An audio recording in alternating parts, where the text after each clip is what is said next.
On this episode of Survive and Thrive 8791, I welcome LaVonne O'Malley to the Buck and Honey's remote studios. LaVonne's story is one of resilience and strength. After losing her father at just 12 years old, LaVonne would be diagnosed with Marfan Syndrome, a genetic condition that would affect her life with health risks as she aged. In 2021, her greatest fear became reality when she suffered an aortic dissection. Emergency surgery would save her life. LaVonne fought her way back. Today, living one day at a time, she is fighting back. This will be a good one. Here we go. Good morning, good afternoon, good evening. What is up? Wherever you are or whatever you are doing, I hope you're having a great day. Welcome to another episode of Survive and Thrive 8791. I'm your host, Coach Decora. We are in the Buck and Honey's remote studios on the east side of our great capital city of Madison, Wisconsin. You can follow the podcast on Spotify, Apple Music, iHeartRadio, and YouTube at Survive and Thrive 8791. You can follow the podcast and get access to previous episodes on Facebook at Survive and Thrive 8791, the podcast. I will have a website coming to you in the near future, so you'll be able to get access to previous episodes there as well. Don't forget to hit that subscribe or follow button wherever you listen to the show. Leave me a comment if you liked what you heard. If there's a topic or you know a guest who would love to tell their story, email me at tdecora@gmail.com. Glad you could join us today. Our mission is to share stories and conversations that make you cry, laugh, and think, stimulating emotions, creating laughter, and inspiring the mind. A new episode will air on Monday and Thursday morning featuring a wide range of guests. The podcast will touch on many subjects such as, but not limited to, grief, loss of a loved one, recovery, professional setback, mental illness, success despite challenges, etc. Our guests will share how they learn to survive and thrive. This is where we get into our episode and guest intro. According to the internet, and the internet is always right, correct, LaVonne? Depends on what you're looking for, and you can believe what you want to believe. Believe what you want to believe. I love that. I don't need the internet. I don't need the World Wide Web. I don't need Alexa. I've got my wife, and she's always right. I knew that. Yes. According to an AI, artificial intelligence overview, while the exact annual number of new diagnoses is not specified, Marfan Syndrome is estimated to affect about 1 in 5,000 people in the U.S. of A. Given the U.S. population, this translates to roughly 200,000 people with the condition in the U.S. It's important to note that a significant portion of individuals with Marfan Syndrome may not even be aware that they have it. Today, I welcome LaVonne O'Malley to the Buck and Honey's remote studios. Raised in Madison, Wisconsin, LaVonne attended Madison La Follette High School and is a proud Lancer. After graduating from high school, LaVonne would take her talents to the University of Wisconsin-Whitewater. She would graduate with a degree in business and marketing education. With college degree in hand, LaVonne would embark on a professional career, mostly in public education, with stops at Monona Grove and Madison East High Schools before ending her career at Madison College. Today, I'm so glad you could join us. LaVonne O'Malley, what is up? Well, first of all, Tim, thanks so much for having me here and taking the time to share and tell my story. Yes, I think we have a close friend that we have to thank for this, Mary Ramish. She is a great human being, and she reached out to me and said, I think I have a guest for you. And I said, who? So I'm always open to new people, and this is where somebody had heard the podcast, and they said, when I say, if you have a story or you know somebody who does, Mary Ramish does. How has the summer been going for you so far? So far, so good. My husband and I have we did a trip to Hilton Head. Ooh, South Carolina. Yeah, South Carolina. We went down to Savannah, Georgia. Yes. But Hilton Head Island, oh boy, I could go back there. I hadn't been there before. When I think of LaVonne O'Malley, one of the best places to have breakfast back in the old day was the O'Malley restaurant. Mm-hmm. Yeah. Tell me exactly what the name was originally. I know it was, or was it just flat out O'Malley's? Right, it was the O'Malley Farm Cafe. The O'Malley Farm Cafe. So tell me your connection. Well, my connection is I am married 37 years now to David Jr. His father, of course, Dave Sr. was a known assemblyman for 17 years in the Wanakee and Dane County area. My brother-in-law, Pat O'Malley, had run the O'Malley Farm Cafe for, I want to say, at least 30 years before he decided to get out and go another direction. But anyway, yeah, everybody that knows Wanakee and the O'Malley name does associate it with the restaurant, and we too love to go there. That's the good memories. I'm glad you took us down memory lane. Before we get to your story, I need to talk about our sponsor. Our sponsor, Buck and Honey's Restaurants, are a place that people can escape to. For me, it's a great escape from cooking dinner. LaVonne, do you cook dinner? Yes, I do. You do. With their great food and drink menu, 5-star customer service, and a welcoming and vibrant atmosphere, people keep coming back. With locations in Sun Prairie, Monona, Wanakee, and Mount Horeb, most communities in the Dane County area and around Madison, Wisconsin can get to a Buck and Honey's within 10 to 15 minutes. I'm going to do a little drum roll here. Have you been to Buck and Honey's? Absolutely. Absolutely. Love every single one of them. Do you have a favorite dish?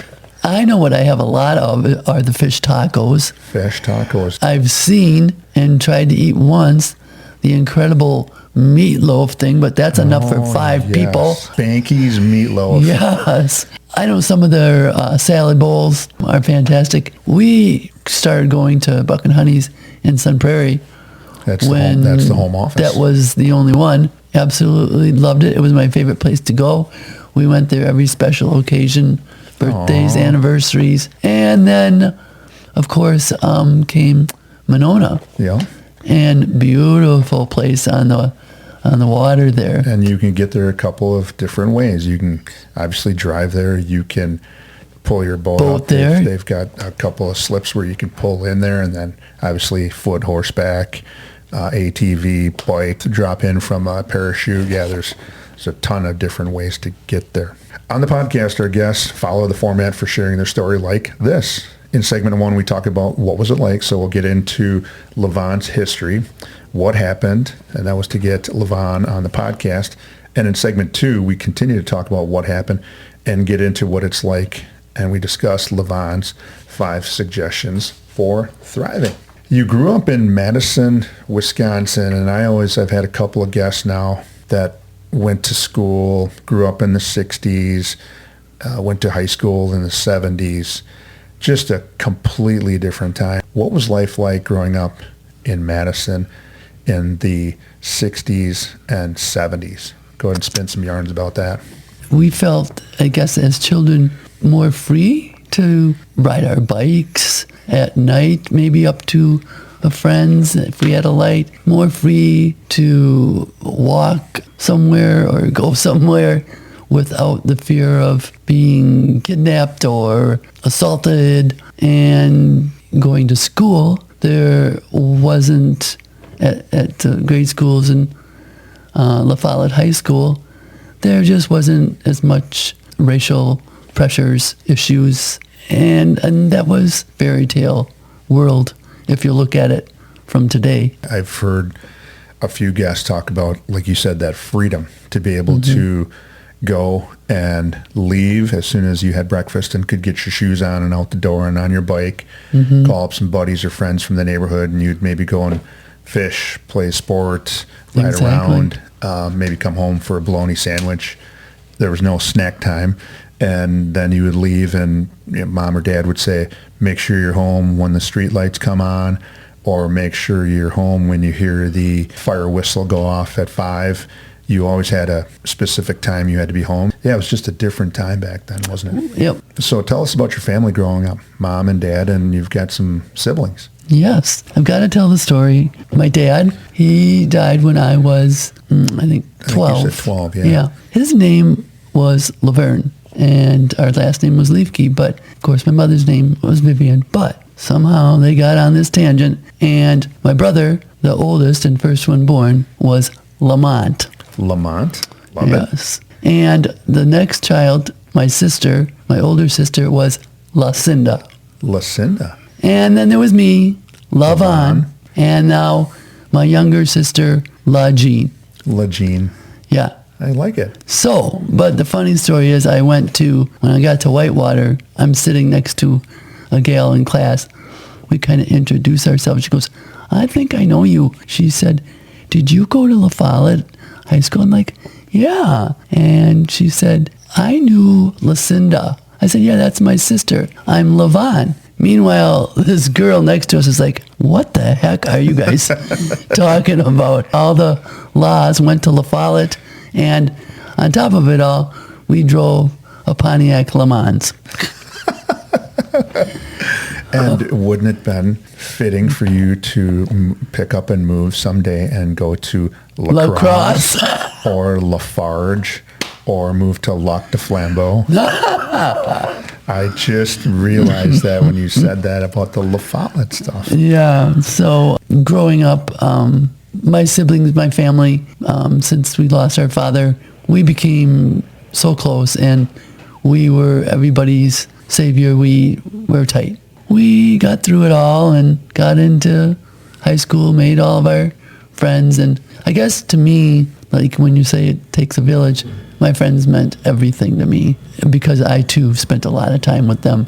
So friends were always important to me. I want to go back to the La Follette thing. So you would attend Madison La Follette High School, class of 1976. You're a proud Lancer. What were you involved in high school? I wanted to be involved in sports a lot. I liked sports. I liked the activities, my gym class and stuff. But I was tall, so I liked to play basketball and volleyball. Did you play competitively then? I didn't. I was on junior varsity basketball for a year, and then that's when I found out I had this scoliosis through a physical, and at that point needed to start treating that, and I had to have a brace that I wore, and my kind of competitive world, at least competitive sports, kind of didn't survive. Devolved. Not evolved, but devolved. Right. After high school, you would take your talents to the University of Wisconsin, Whitewater. What was the lure there? What got you down there? Why did you go there? And did you have any other places that you were thinking about? Well, no, because I had heard that Whitewater was the top business and marketing university. I wanted to get into marketing education. Going back to high school, they had marketing and DECA, which was Distributive Education Clubs of America. And I was... Try to say that 5 times as fast as you can. DECA. DECA. I was really involved in that. I loved some of the activities, some of the things that we did in the club. So I spent a lot of time with that and doing that. And that's what took my interest into being a marketing education teacher and getting that degree at Whitewater. You earned a degree then in business and marketing education and worked in public education most of the time. You dipped your toes into the corporate world, and you would finish at tech school, Madison College. What were some of your favorite moments during your career in marketing and the business world and public education, tech school? As I started out in marketing at Monona Grove in the very beginning, when things were a little bit tamer, I was involved in this Distributive Education Clubs of America, which students would participate in different marketing competitions as far as human relations, math, advertising. I'm guessing you, because I'm very familiar with that at Wanakee High School where I taught. You know, they have the state competition. Yep, exactly. And then were you taking kids to the national? I did. Convention? I had my first year at teaching full-time at Monona Grove. I had a very intelligent and articulate student, and she wrote one of the papers for apparel and accessories, I think, topic, and we went to nationals, and there was several other students that went to nationals, and of course I think it was in Anaheim, California. Ooh. That was really a thrill teaching that. And then after that, I was involved in the corporate world a little bit more in marketing. I worked at TDS as a marketing coordinator. I worked for Hilldale Shopping Center as a marketing coordinator. A couple of my favorite businesses. Yeah. I did work for an advertising agency, which I think was my favorite job. The portion that developed print materials of all kinds for all businesses was called the Design Group.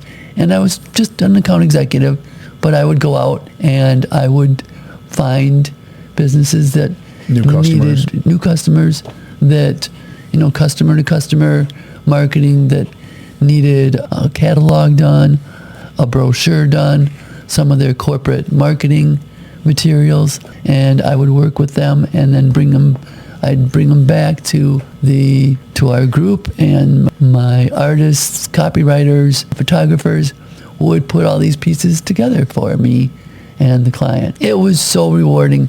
And I say each day, really, a lot of my job was smiling and dialing. Smiling and dialing. Trying to find new cold calling, new customers, and getting businesses to use our services.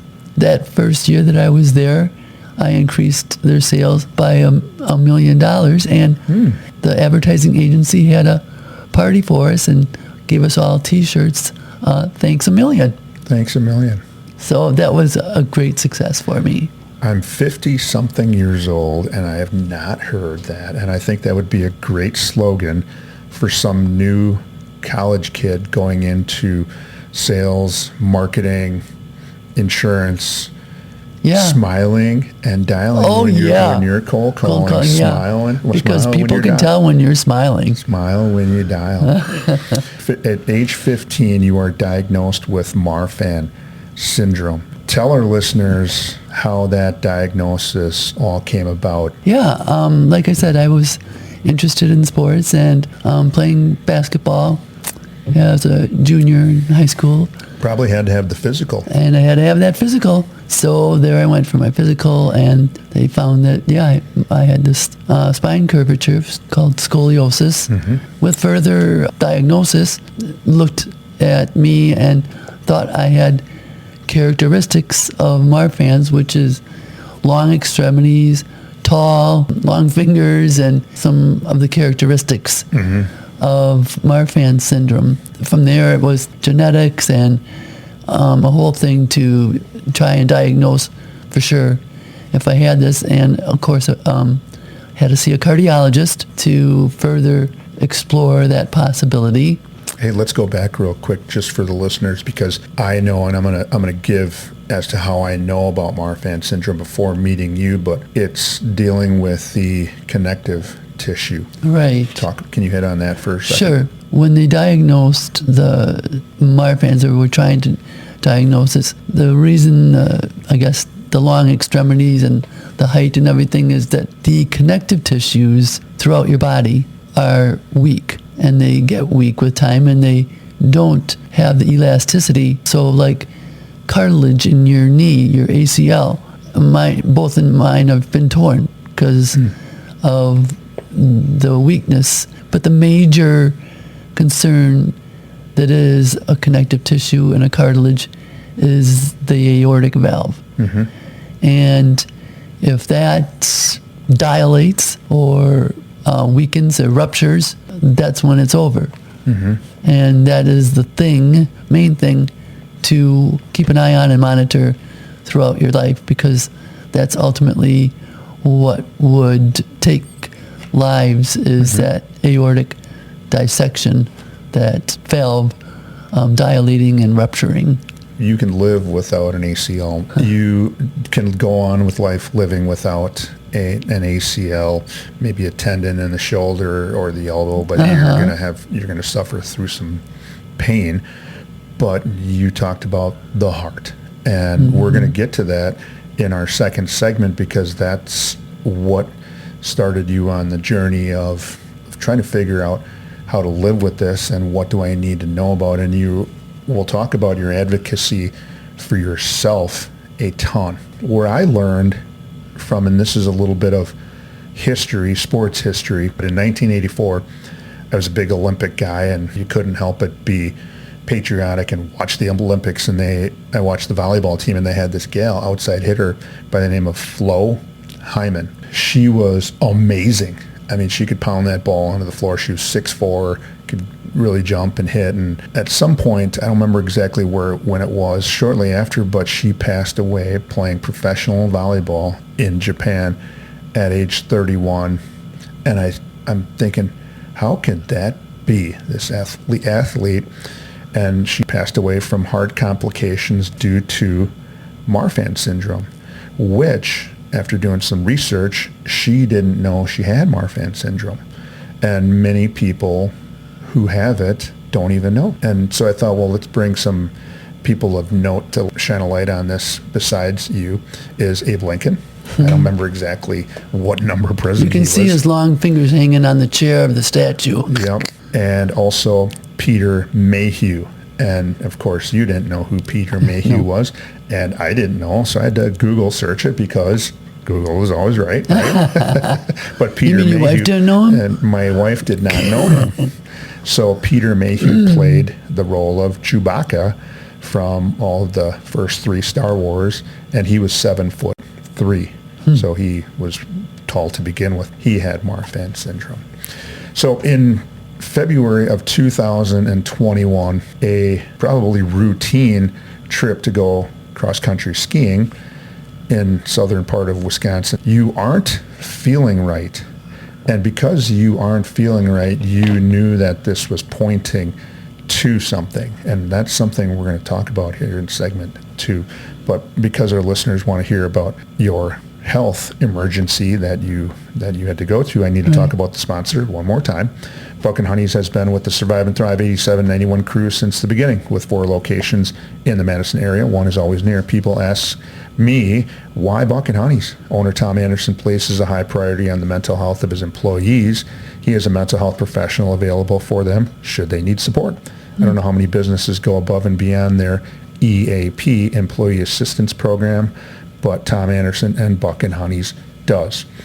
In February 2021, LaVonne O'Malley is about to go through something she has unfortunately been expecting maybe since she was age 15, because she was very diligent about her Marfan Syndrome and what might occur as a result of her condition. She knew exactly what was happening and asked her husband to take her to the nearest emergency room. Please stay tuned. Don't change that channel. Don't touch that dial. You're not going to want to miss segment 2 of Survive and Thrive 8791. We will be right back. If you, a loved one, or someone you know is experiencing a physical, mental, or emotional crisis, there is help and resources out there. Contact NAMI, the National Alliance on Mental Illness Helpline, at 1-800-950-6264. This is a free service providing information, resource referrals, and support to people living with a mental illness, their family, providers, and the public. United Way 211 is available 24/7, 365, and offers free confidential assistance. They connect people with the local programs and services that can help. Dial 211. Emergency Crisis Services, dial 911. The Suicide Prevention Lifeline, dial 988. To connect via web, chat, visit suicidepreventionlifeline.org. Along with those numbers, there is help. You just need to say 3 words. I need help. Now, back to the show. We are back. Welcome back to segment 2 of Survive and Thrive 8791. I'm your host, Coach Tim DeCora. We are in the Buck and Honey's remote studios on the east side of our great capital city of Madison, Wisconsin. The podcast is where we feature guests who share their story in hopes of helping others who may be struggling with what life throws at them. LaVonne O'Malley is here today to share her story about how she has battled Marfan Syndrome and its side effects and impending health emergencies. She has continued to work on keeping her health a top priority and is here today to share how she has learned to survive and thrive. LaVonne hopes her story will help inspire others who might get the same diagnosis to survive and thrive just like she has. Since the show has a mental health component to it, Yeah. did you experience any anxiety or depression dealing with your original diagnosis at age 15, thinking about what life was going to be like in the future? Or because we're all invincible at that age, and since anxiety and depression weren't really topics of discussion back in for you, it would have been back in the late 60s, early 70s, when did you start to notice a little anxious feeling, a little down about what could happen? Of course, when I got diagnosed, they showed the different things that indicated that I had Marfan's, and with the scoliosis and the different, I guess, deformations that can happen to you, I felt just like different, and boy, this is gonna suck. And as time went on, so much happened when I was diagnosed. I had the scoliosis. I had to wear a brace for a year at school. I was very conscious about that appearance, so I didn't wear that properly. As time went on, the scoliosis got worse, and it was to a point where it would affect my internal organs, which it had. And so we needed to do a spinal fusion where they try to straighten your spine, put a rod in to hold it in that position. And I had that surgery, which at that time required me to be at home in a body cast in a hospital bed for 6 months, homeschooled my junior year, missed a lot out of activities, friends. My younger sister ran home every day to be by my side and let me know what was going on at La Follette. But yeah, that was, I guess, a downtime, something I had to do. You're missing monumental things, but you had your sister. It was good that you had your sister there to help you through that time. That was going to be my next question, is during, how were you coping while you were at home? Because it was just probably you and maybe your mom was there. When it was just you having to just hang out, I think some of our listeners would benefit from how you were keeping yourself up during that time. It was just family. And I had a wonderful homeschool teacher who came, of course, every day. And we became very close. So she was there, and soap operas. Days of our lives. So beyond that, getting back into a normal life, of course, it took time, physical therapy. I had to try walking again and gaining strength and getting back to school and reuniting with friends. I did feel like different, so I wasn't really part of doing a lot of dating, because I guess I didn't worry about that. Just one less hectic thing you would have to worry about back then. Yeah. And I just had a few close friends and family, and that's all I needed. That's what got me through that, and pure grit and going on. Which would play a huge role when we start talking about some of the complications of your Marfan syndrome. Right.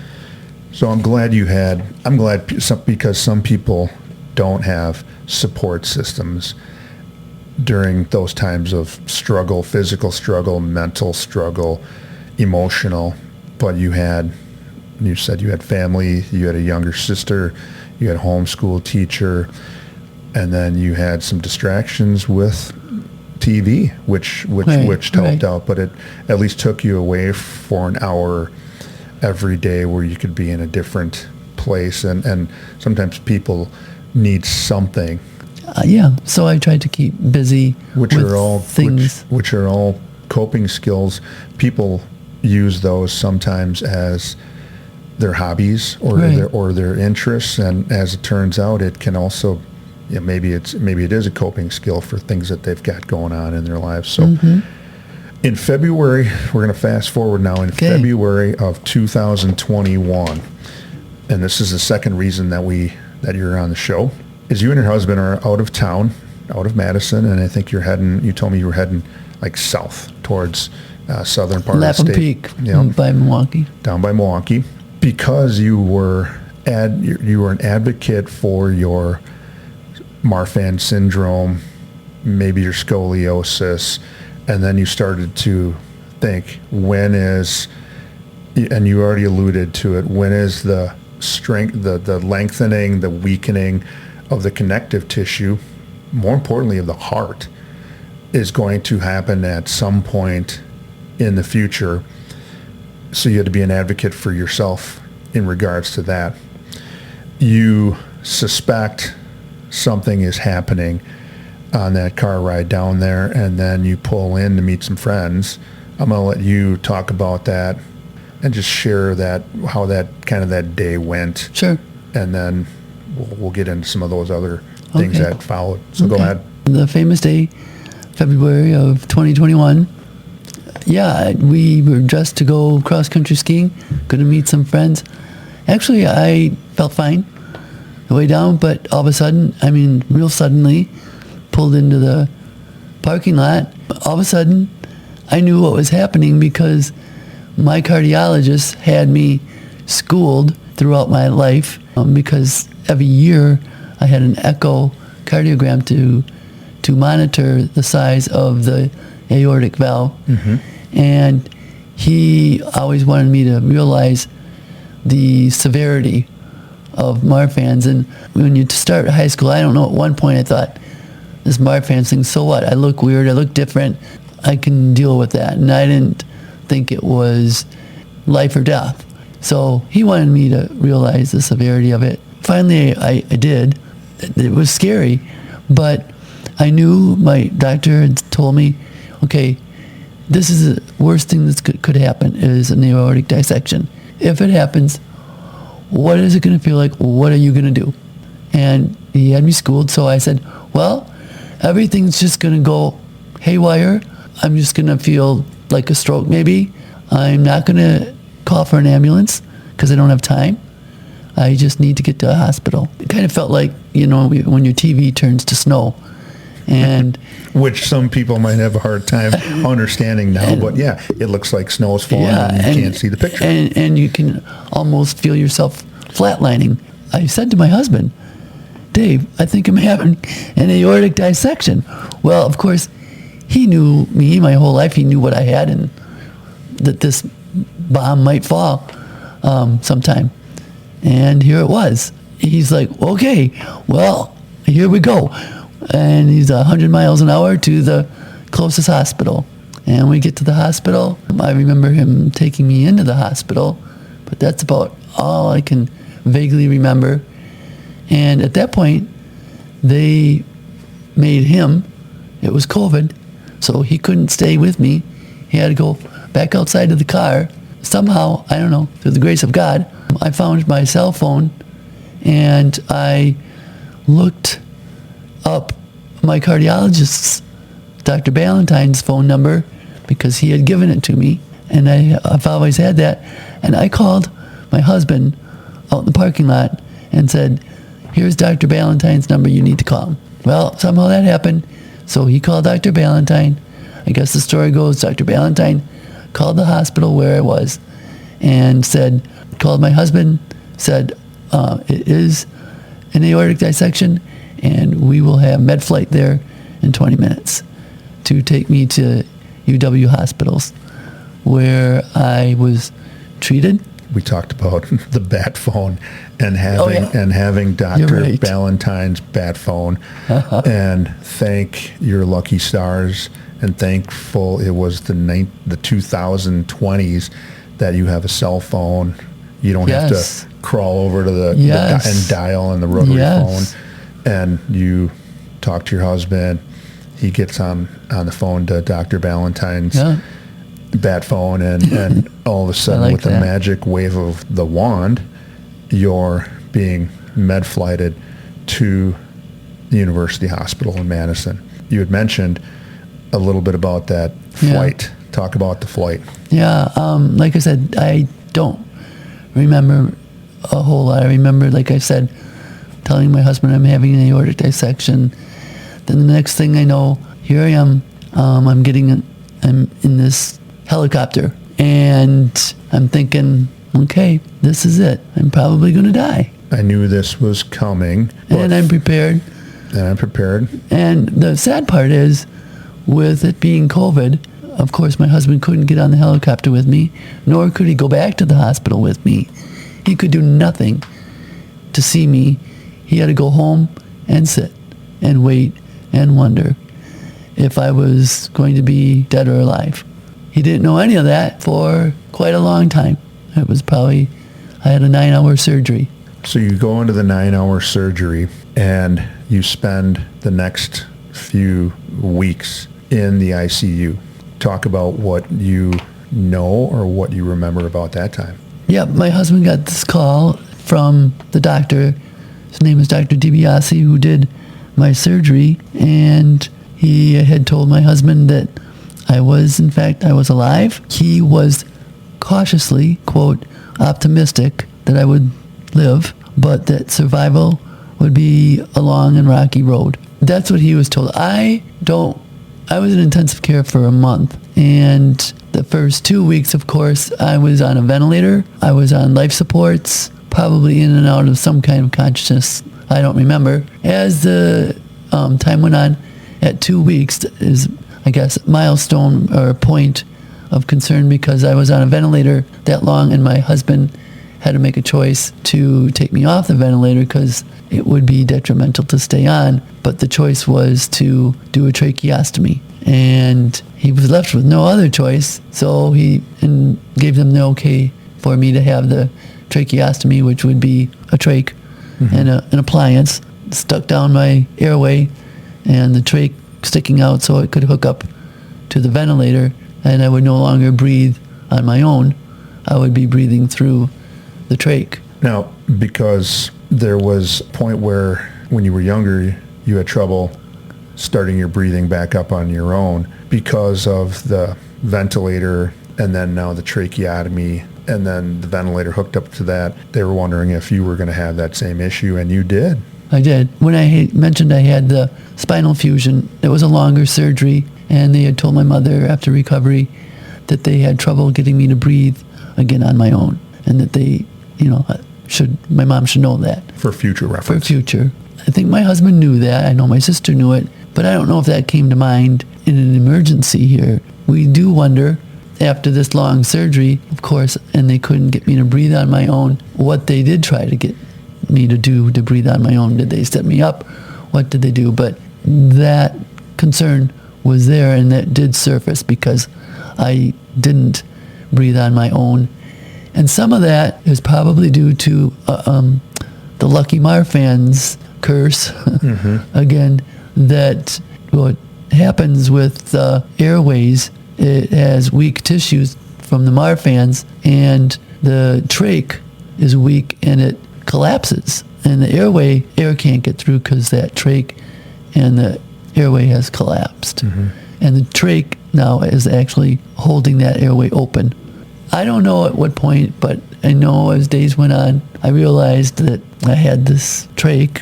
I realized where I was with bells and whistles and tubes and everything everywhere. And then all of a sudden I remember, this is weird. But now I can't talk. And that might have been good for some people. but not you. Yeah. So there was a turning point, and I think when we talked, there was a turning point, and I think this is something that the listeners need to hear. Maybe they need to pass on your episode to somebody they know who gets to a point where you can take two options. You can go to the right and continue to live and fight and grit and hard work, or you can go to the left. And the left is, I'm done with this. I don't want to do this. I don't want to put my family through this. I'm just done. I'm ready to leave. I'm ready to go. Talk about that time where you reach that point of, I can go right or I can go left. And this was still probably in intensive care, I think, at that point. I might have, after intensive care, I went to a specialty hospital and was there for 6 months. Not quite sure where this crossroads came, but at some point, like I said another horrible thing in it all was I couldn't talk. I had no voice. All I could do was on a whiteboard with a magic marker, ask my questions or write something. If I'd ring a buzzer for a nurse to come, they'd answer, "What do you need?" And I'd have to, I don't know, tap something, or I couldn't talk to anybody on the phone because I couldn't talk. I could write on the whiteboard, and that's all I could do. So I did that. The worst of it was, here I am, I've got this trach, I'm on life supports, I can't talk, I don't know, I'm told that, the trach may be indefinite. I had told my husband, I want to talk to my pastor. I want to talk to my pastor because I don't know if I want to keep going. And my husband, he did talk to the pastor. Mm-hmm. I don't think the pastor came out. I think he might have said something. I don't remember, but... Maybe he made a call. Yeah, that's it. He, of course, Dr. Ballantyne, because he was a source of support my whole life. I was going to say, after all of these years, I think you mentioned that you went from knowing him as a doctor and your primary care physician to you've known him all your life. And 50 years I've known him. You've almost became best buddies. We are. And you've got the number to his bat phone. Yeah.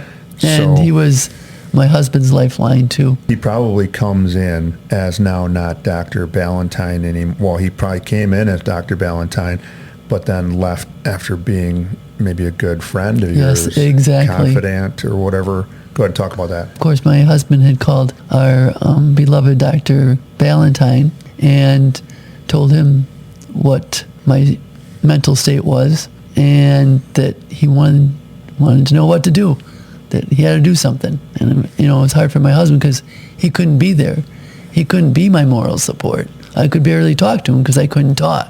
Dr. Ballantyne came to visit frequently, and I remember asking him, the question was, do I have to live like this? And Dr. Ballantyne looked at me and said, as a doctor, there's always morphine, if that's what you want. And then I think as a friend, he said, I want you to try and fight like hell for 2 weeks first, and then let's see.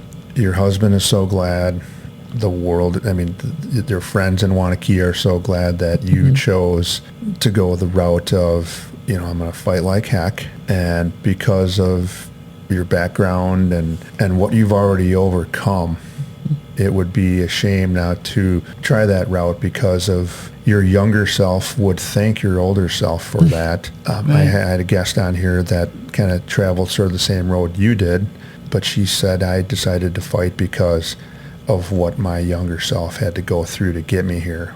That is powerful stuff. You made it back despite a month of being in intensive care on a ventilator to 6 months of being in a special rehabilitation hospital with a trach, and you're here today sharing your story. What is life like now for LaVonne O'Malley? Oh, thank you. Life is what you make it. I have had a lot of milestones. I know my biggest milestone was the trach. I was told over and over that this trach would be indefinite. And after the 6 months at the specialty hospital, my husband and I came home, and we dealt with life after this. And our home life was me with a trach and a ventilator at night and oxygen concentrator with a 30-foot hose to walk around the house. And because it was oxygen, I couldn't go in our kitchen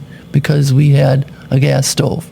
That my whole life was trying to get stronger, and get stronger because just to get stronger, to try and get off oxygen, because I was told that the trach that I had and the way that my airways were the same as they were the same in January before I had this event as they were in February. So I was living and thriving with my airways the way they were before that event.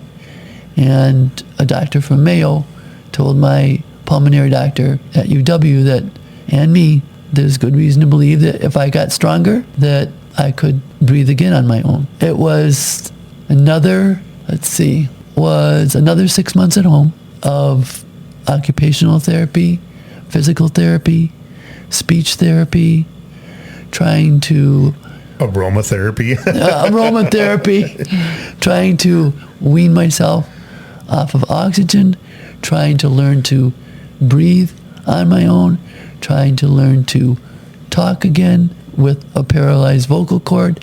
And finally, at one of my visits to ENT, who did the trach, that doctor had told me, he did some vocal cord injections that helped my voice.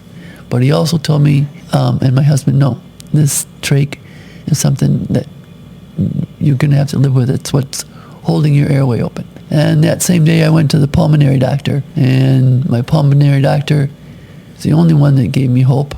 He said, no, you get stronger, we will try it. So I just got stronger. I walked with my oxygen tank up the driveway. I walked to the next house. Then next I walked up the road, and then finally I weaned from 5 liters of oxygen down to 4, 3, 2, 1. And then I would put a cap on the trach, so I wouldn't breathe through that trach, but try to breathe through my nose and my mouth, and try to go then on my treadmill and get strong, and on my stationary bike and get strong while I got the oxygen tank next to me. Once in a while I'd have to stop and suction mucus out of my trach, whatever, all these horrible things to fight back to strength, until the day, 6 months after being home, went into my pulmonary doctor and I said, let's try taking this out in the clinic. When we took it out, I sat there and he's like, how's that feel? And I'm breathing and I'm like, that feels great to have that hunk of out of my throat. He's like, So I go back in 2 weeks again, and we're going to try it again. This time, he leaves my husband and I in the room a little bit longer as a test. I got up. I even went to the bathroom. No trach. I sat there. Must have been half an hour. Everything was fine. I said, I want this out. My Dr. Sonetti, the pulmonary doctor, said, okay, you know what? You come back in 2 weeks. I'm going to be gone, but in 2 weeks, we'll put you in the hospital, and we'll take it out so we can monitor you, and we'll see, go from there. And that's what we did, and it was out. And here we are today. Without a trach. Recording this podcast without a trach, driving here, walking downstairs, meeting me the other day for coffee. Walking, to set I've this got thing an up. e-bike, I bike, I hike short distances. I get winded. My lung capacity is at about 43%. And I've got a compressed bronchial, quite compressed. Like I say, I learned to breathe, breathing exercises. I've done every kind of therapy there is. So I'm constantly just trying to be my best self. And I'm thankful for what I can do. I don't worry about what I can't do. And I'm thankful to be able to live my life with my family and friends, take some trips, and live my life. Yeah, you're here today. Your story is going to inspire somebody out there, hopefully thousands of people that are going to hear your story and say to themselves, or they're going to share with another friend, colleague, neighbor, that, hey, I know you're in a tough spot now, and we've talked, and you mentioned that you're tired of going through what you're going through. Can you listen to this 60-minute podcast from this LaVonne O'Malley, who was at your point?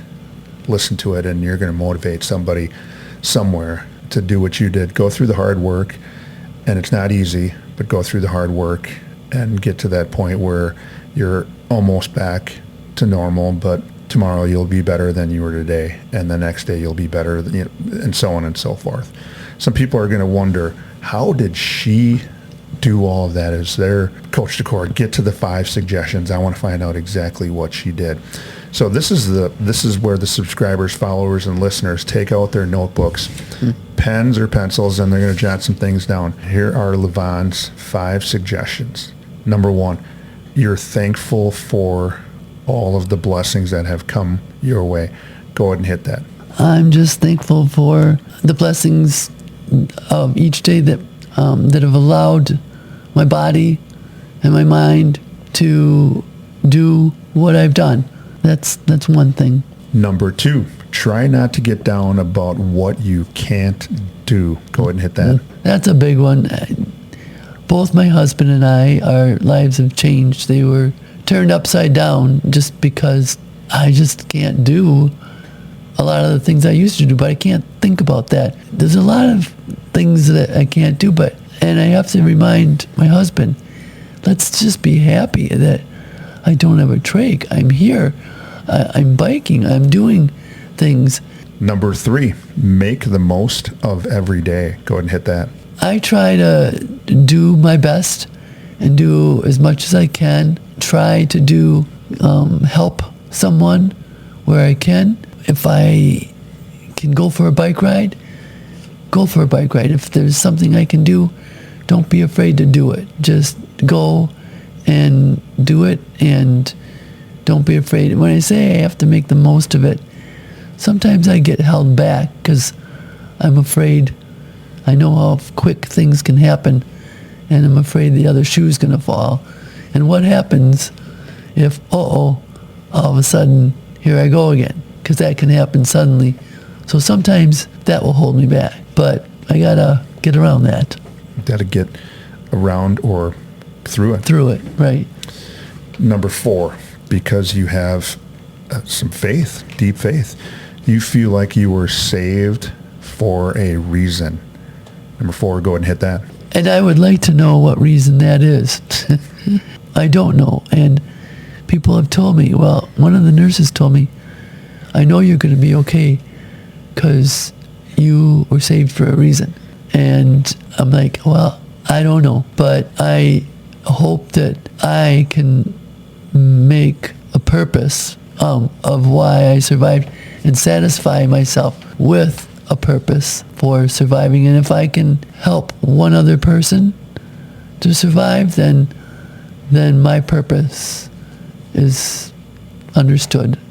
And number 5, you make it a point to let your husband, friends, and family know how much you love them and how grateful you are for them every day.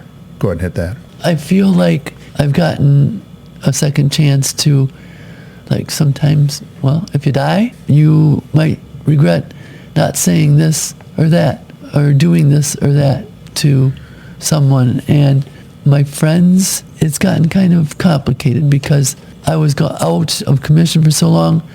I can't do as much. Friends sometimes don't contact me as much because they're not sure what my health is, what I can do or if I can do. And I know it goes both ways, so I know that I got to reach out to them more. And I've got to let them know that let's go out to eat. Let's just chat. Let's get together. Let's go for a short walk. Let's do what we can do. And then I am so thankful, and I don't miss a chance to let them know how much I love them and how special they are to me. I love it. Thank you. Yeah. What a great episode. I'm so glad you could join the Survive and Thrive 8791 crew today.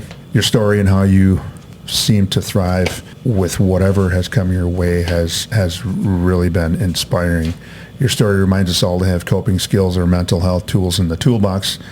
When a person lives through a health diagnosis that has serious complications at some point, and what you were expecting did come, and because of your advocacy for yourself and Marfan Syndrome education and aortic dissection education, you essentially saved your own life, when I think about it.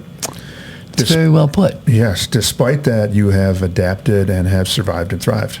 Our call to action, LaVonne O'Malley just shared her story and what it's like to grow up living with Marfan Syndrome and what it's like to live her life knowing that someday she would be impacted by a serious health emergency. She's had to maintain a healthy lifestyle her entire life and keeps surviving every day. Here are LaVonne's 5 suggestions that helped her survive and thrive. Number 1, thankful for her blessings. Number 2, try not to get down about what you can't do. Number 3, make the most of every day. Number 4, you feel like you were saved for a reason. And number 5, she makes it a point to let her husband, friends, and family know how much she loves them and how grateful she is for them every day. Final thoughts as we close another great episode of Survive and Thrive 8791. Are there any final thoughts, LaVonne? Just one final thought for you. I know it seems maybe trivial, but it meant something to me when it was said, and I see that it's true, is if you would have told me that I would be going through what I'm gone through, I would, like I said, I almost gave it up and wasn't going to do it. But you will find, if you just take it one day at a time, you will amaze yourself. You'll be stronger than you ever thought you could be. And I know that, and I pray for that for all of you. Great bit of advice. One day at a time can be applied to just about anything. Sure. And as long as you take it one day at a time and get a little bit better each day, that is a milestone, and you've talked about that already. On our next episode of Survive and Thrive 8791, we will have another amazing guest in the Buck and Honey's remote studios who will share how they learn to survive and thrive. If you have a story to share or you know someone who does, please reach out to me at tdecora@gmail.com. Until next time, hang in there with whatever you happen to be going through, and with hard work, dedication, and determination, you can survive and thrive. Until next time, take care.